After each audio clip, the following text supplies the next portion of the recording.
very honored and privileged to introduce my superintendent, Mr. Michael Matsuda. Mr. Matsuda is a nationally recognized 21st century educational leader known for innovation, entrepreneurship, and compassion. Under his leadership, the Anaheim Union High School District has built a new educational model, the Career Preparedness Systems Framework, incorporating career pathways in partnership with higher education, private and nonprofit sectors, which have extended and transformed educational opportunities for all students. Mr. Matsuda was appointed to the National Council for Community and Educational Partnerships, NCEP, the Board of Directors, to continue to enhance that organization's mission of ensuring underserved students have the opportunities, skills, and knowledge to pursue education to achieve their career and life goals. And additionally, Superintendent Matsuda was named a champion of civics in the inaugural year of the Seal of Civic Engagement here in California and earned the 2021 Civic Learning Award from the state. And so it is my honor to now turn it over to our superintendent, Mike Matsuda. Wow, thank you so much, Joe Carmona, and thank you again to all the districts that presented earlier. My shout out to my friends at Riverside, Santa Ana, Val Verde, Salinas, Moreno Valley, Victor Valley, and so many more up and down the state of California. I've been asked to be inspirational, and I can't think of a more inspirational venue than CABE. And my friend Jen Correa, as well as our AUHSD former Family and Community Engagement Specialist, Araceli Chavez. So shout out to all my friends at CABE. And we all look forward to our meetings in person. We used to have so much fun together. So I really look forward to seeing so many old friends and new friends at the next in-person CABE event. I wanted to start off with a quote that I think really sort of sets the stage for where we're going. Eric Hoffer, he recently passed away, but he was an American philosopher, and he said this, and it's so true now. He said this many years ago. In times of change, the learners will inherit the earth, while those attached to their old certainties will find themselves beautifully equipped to deal with a world that no longer exists. And as we head into a post-pandemic world, there are many of us that pine for a past where things were predictable, and schools were, just test factories, right? SAT scores, that's what your kids strive for.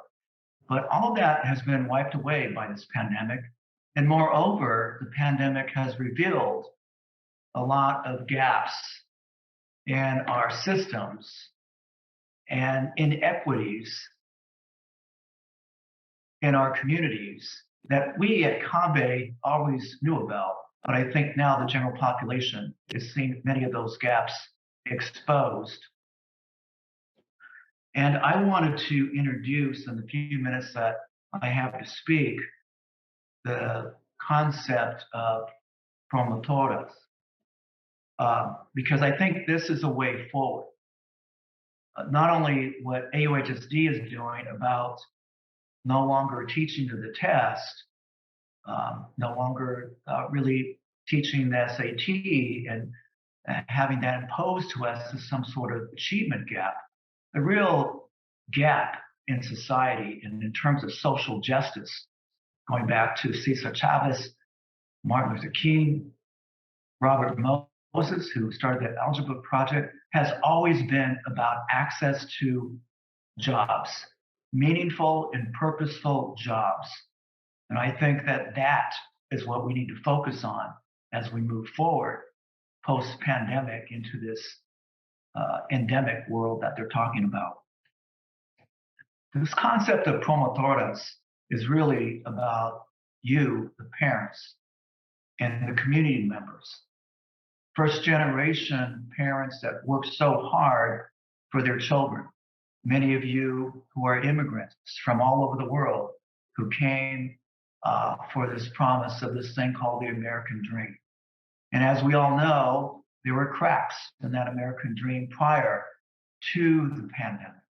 Cost of going to college, the mismatch between schools and work preparedness, and the tremendous amount of social problems, from racial inequity and prejudice to mental health, to climate change, to energy, and certainly to food. Concept of promotoras in Spanish means promoter or advocate. Generally, these were lay people, trusted people, kind of like a comadre, a trusted auntie that people would go to for advice and for information.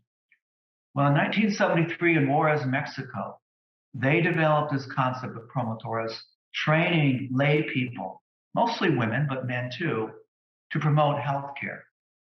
And this concept was brought to the United States in the late 90s or late 80s and 90s by the Center for Disease Control and many health advocates in the United States. And the reason why it's been very successful, and it just makes sense, because with immigrant populations, there was a lot of a lack of knowledge about things like pap smears and breast exams and all kinds of things that many immigrant women were very not trusting in sort of Western medicine, especially with most of the gynecologists being male. So the hospitals went to this model to train up lay people to learn and teach others about the importance of preventative medicine, including the pap smears and breast exams. And that was very, very successful, that model. I learned about it through one of our community partners, the Orange County Asia Pacific Islander Community Alliance, OCAPICA. The same thing. And it's headed by Marianne Fu, whose master's degree is in public health from UCLA. And she told me about this way back when OCAPICA was using that model in the Asian Pacific community in Orange County. So fast forward to March 13th, when not only AUHSD, but schools across the United States had to close due to COVID. And everybody was sort of in shock. And I thought of bringing back this concept because, again, the parents trust two institutions, schools and churches and religious institutions. And here we had a huge challenge of educating not only ourselves, but our community about COVID. And we fortunately, AUHSD has strong partnerships with UCI, with St. Joseph's hospitals. We have 90 corporate and nonprofit partners. Many of them are healthcare agencies, including OCAPICA and a group in Orange County called Latino Health Access, and I believe they were acknowledged through an award through CABE as well. Very strong nonprofit, amazing people and partnerships. So we developed a promotora concept where we trained up our parents in languages in partnership with Latino Health Access and UC Irvine. We also trained our student ambassadors who brought in close to 100 student leaders to get trained as well. And I think this is something that we need to continue to build across California. Schools now have access to funds to create community schools.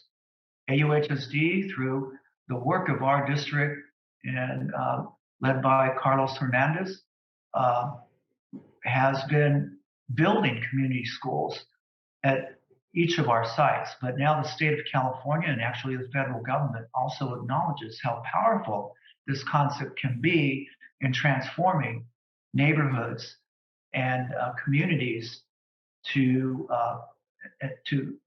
help deliver healthcare, food, and all these needed essential things that COVID especially exposed communities. So we intend to institutionalize promotores through our community schools, and we are certainly here to help share that.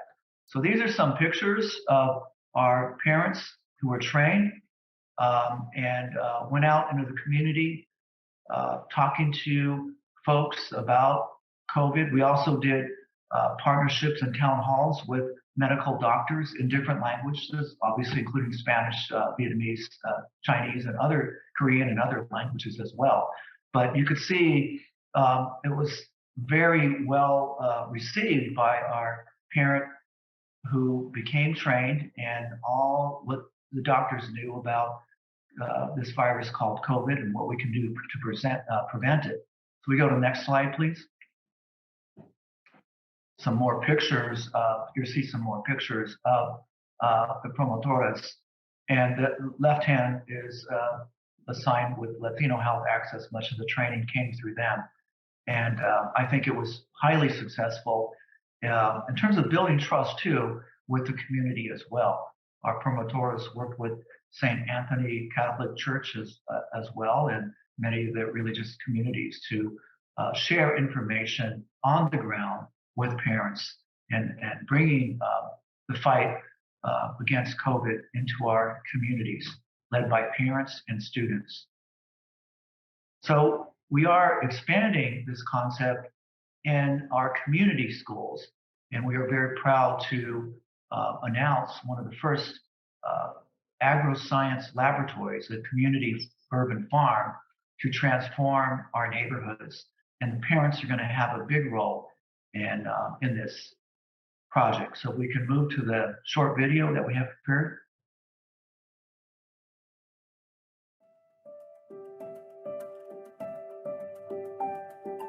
Hi, my name is Michael Matsuda. I'm the superintendent of the Anaheim Union High School District.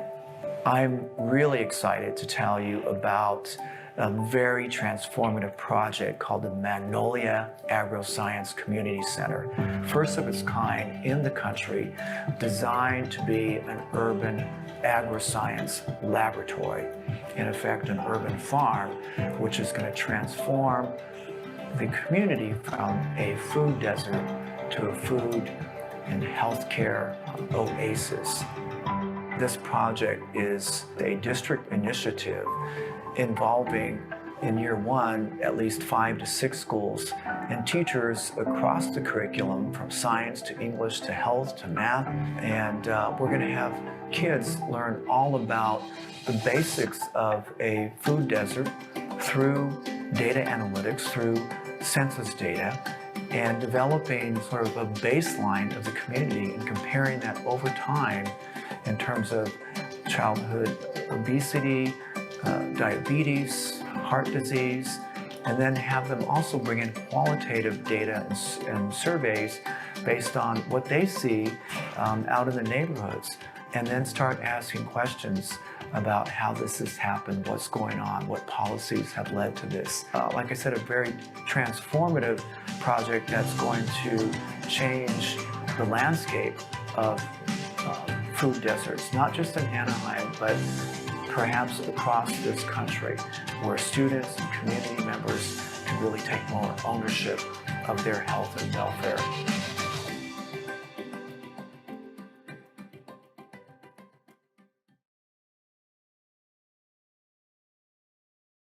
Thank you.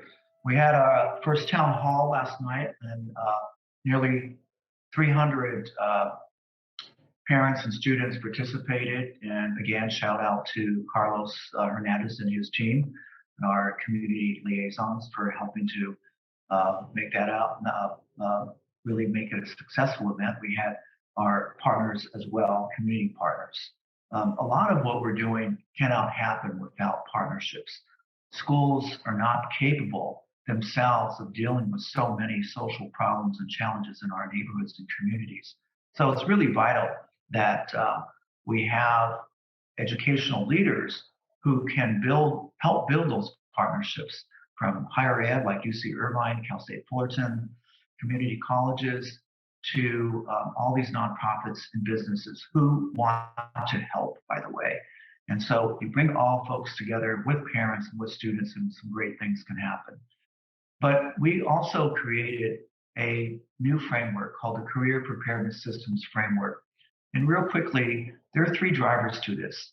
Start with the left-hand bottom one, the 21st century skills. We call it the 5 C's. And if you think about these 5 C's, they're transferable and they're needed for careers in life.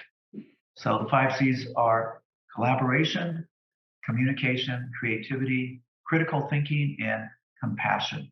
So that's taught in every class by every teacher for every kid every day. The technical skills is the second driver, and that's dual credit with community colleges. Those are taught in school. So our kids are leading Orange County in the amount of dual credit that they're getting aligned to workforce pathways. And we've developed some amazing cutting edge pathways from cybersecurity, artificial intelligence, biotechnology, incubation lab, and of course the Agroscience Center, where kids are going to get exposed to amazing things that are going on in the world and hopefully ignite their interest and purpose and voice. As you see, the top circle is the development of youth voice and purpose. We have kids making speeches like TED Talks from 7th grade. We are a 7 through 12 district. So all the way to 12th grade, you can imagine how powerful their voice and purpose is, and really wanting to solve these big problems, but also learning how education could help them in their pathway to whatever career that they choose. So this is really, really an important shift that we've made away from test scores to essential drivers that are going to help your children become better adults, more capable of navigating a very complex world, and importantly, respecting others' opinions and not coming out hateful and not coming out of schools not being able to discern fact from fiction and be manipulated through fear and hate to marginalize and objectify other groups based on religion, ethnicity, or gender. So these are very, very important drivers to us, and I think that hopefully there are drivers that will inspire you, parents, to help change and transform your schools as well. But I do want to end with a really important slide from our higher ed partner at UC Irvine, which shows our statistics. Because even though we're not teaching to the test, we do not teach we do not have interim assessments or benchmarks. We have the 5 C's and those drivers, which I just talked about in our framework. This is not an either-or thing. Our test scores are going up, and importantly, at UCI, our cohort is outperforming the average of, these are like, rich kids from South County and from throughout Southern California at UC Irvine. They track cohorts by district, and you could see our kids are outperforming in GPA as well as persistence rates. Huge, huge numbers.